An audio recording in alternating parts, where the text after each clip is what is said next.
O tree of life, my Saviour's cross, prepare the tree of Edom's loss. Stretch forth thine arms, O mankind, that wandering Adam shade may find. Victorious tree, triumphant tree, the universe lies under thee. Unmoved thou standest on the world, unrocked as this small globe is whirled. Thou art the crux of all that is, the hinge where hangs all that is his, and what is ours in time and space, the universal meeting place. Thou pointest upward to the skies, thou pointest to where Satan lies. Thou reachest out to sea and land, thou holdest thy Creator's hand. O Gibbet, thou shalt judge the world, the echo of thy final word shall resound from end to end of space that doth far extend.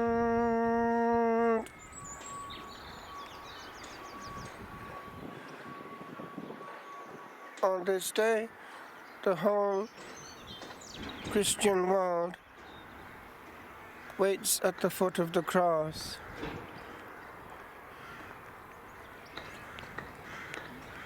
The Lord, through divine providence, was kept alive on the Via Dolorosa because it would seem that he could easily have died from loss of blood. And the sign of the cross is to be the sign of Christianity and victory until the end of time. And indeed, that sign of the Son of Man will appear one day on the skies. The demon hates the sign of the cross. He hates especially a crucifix with the corpus on it. He hates even the making of the sign of the cross, for in it he is conquered, and he knows it.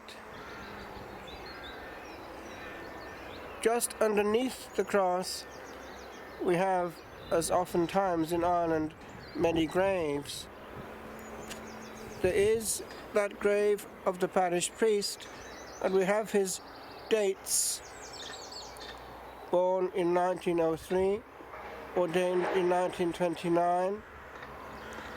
Eventually he is Parish Priest not far from here in 1962 and dies in 1978. These were the priests who lived through the changes, but they are often buried there with their flock, and they, while they are parish priests, are responsible for getting each part, each tiny element of that flock unto glory and not unto eternal loss. And the crux of the matter is that all pastoral work is about salvation and making sure that the blood of the cross is applied in time. One small drop of this precious blood, cries out Faust in the famous play The Damnation of Faust, would be enough. And he has sold his soul to Satan, who's coming for his pound of flesh. But there are many on this planet who are not aware that the issue is essential and passing through time as though there were plenty of it. But the cross reminds us that we all stand before this one point, the silence of the tomb, where our last word has been uttered. The Lord dies a king and in control. He chooses his last breath. he yields up the ghost. It is accomplished. And we can ask ourselves, will my work have been accomplished? I stand here before my own last moment. What will I have wanted to have done?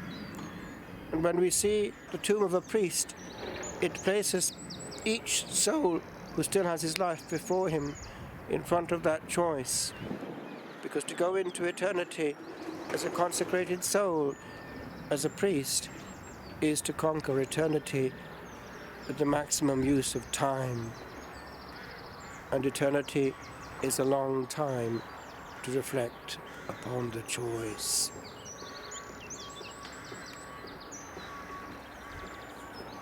And all the tombs around are awaiting the last day. Already at the moment of expiring, we see that the Lord hints at his power, for the souls of many just seem to come forth. Even their bodies, it seems. It's a difficult scene to imagine in Jerusalem. But these all have one thing in common. The bodies of the dead await the general judgment, when the body too will have a share either in glory or in pain. For we are meant to be body and soul. And here we have precisely the great equalizer. There is no boasting before death. We die what we are. We die as we have made ourselves. And time by then has run out. It is important to remember that we can help these our brethren. There are many indulgences that we can apply. The plenary indulgence available, for instance, after assisting at the Liturgy of Good Friday can be applied. We can gain the indulgence on Divine Mercy Sunday if we obey the precepts of the Church. We can also apply and help these who need it through our sharing, through our handing on some of these merits that we can gain. These are the only ones who cannot help themselves. Indulgences are means of drawing on the treasury of the Church, and we help each other. Today, we think of them. There is an old saying, and one finds it sometimes on tombs, when we're praying for the dead, the soul of the dead is saying, Hodie Miki Kras Tibi. Today, for me, tomorrow, for thee. That each generation helps the one that's gone before by impetrating mercy and the opening of the gates of paradise.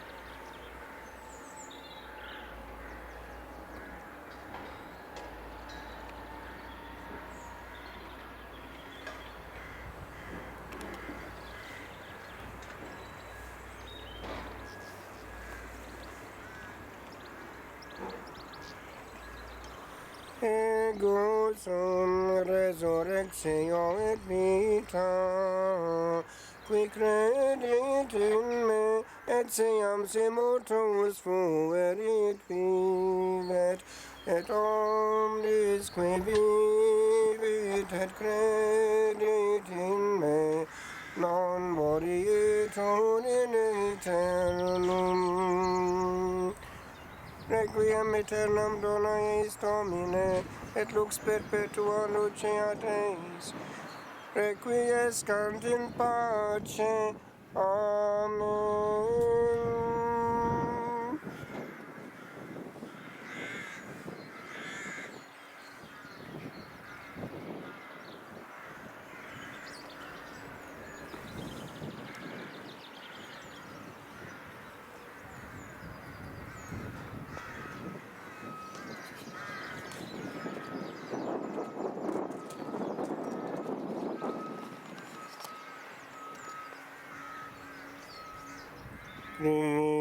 Christus factus est pro nobis. obedience, obedience, usque ad mortem, mortem, mortem, crucis